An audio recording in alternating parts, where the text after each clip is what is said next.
Guys, magandang buhay. Ito po ang hair ni Mami.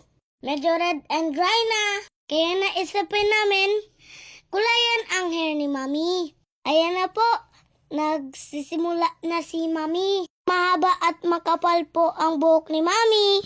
Dahil nahihirapan si Mami, tinulungan ko na siya. Gamit pala ni Mami, herbal hair dye shampoo. Nabili niya po ito sa TikTok. Ay po ito sa hair. Pwedeng basa. Pwedeng tuyo ang hair. Ibabawad po ng 20 minutes. At aalawan ng tubig.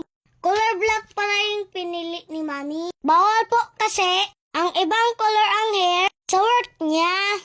Dapat black lang po talaga. Dapat po lahat ng hibla, buhok, lagyan ng lahat ng shampoo. Para pantay-pantay ang kulay. Guys, malapit tayo matapos. So na po ang result ng hair ni Mami, guys. Patat, guys.